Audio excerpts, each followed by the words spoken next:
Taking a look at Module 3 reading questions for this week.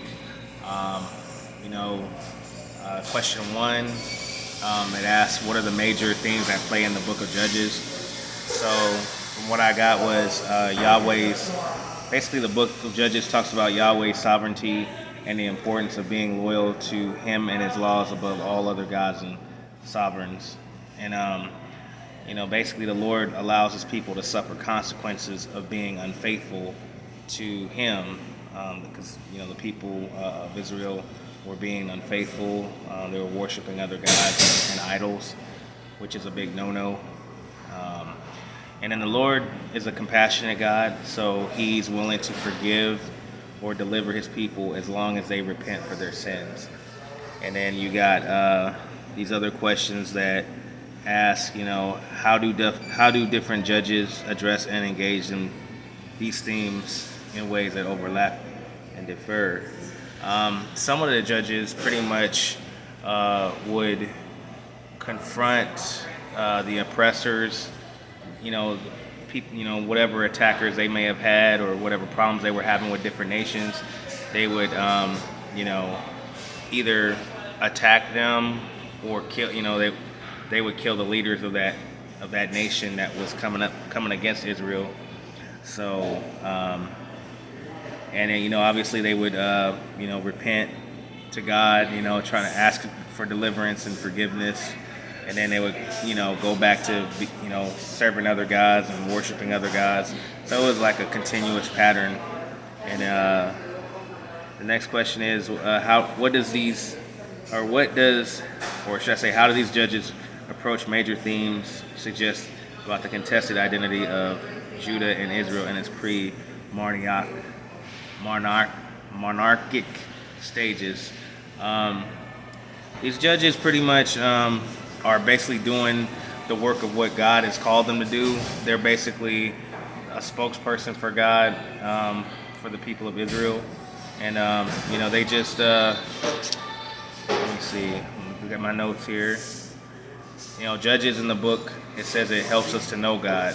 That's their job, is to help us point back to God, because God is the direction that we need to follow. God is faithful to the covenantal relationship, even when Israel wasn't faithful. God's patient with His people. And sometimes the Israelites acted like children. They made the mistakes over and over again. And they were given clear instructions on how to conduct themselves. And so, get back to my point here. Question 2. Basically, how does authors define early Israel? Basically, there's, the southern region came to be called Judah, which consisted of the tribes of Benjamin and Judah. And Jerusalem was the capital of that region. The northern region was called Israel, which was comprised of the remaining 10 tribes. So that answers that question.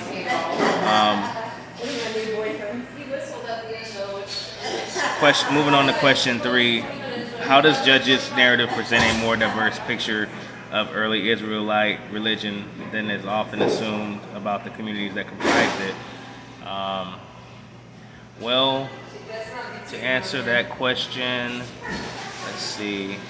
The Israelites practiced monotheism, which means they believed in one God, and other groups practiced polytheism, which worships more than one God.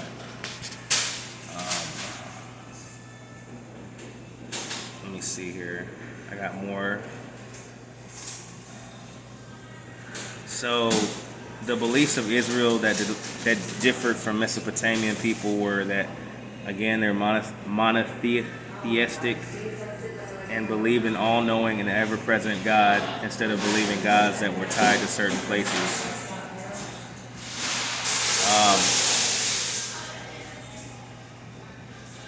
So obviously God is one, the one that is to be worshipped by the people.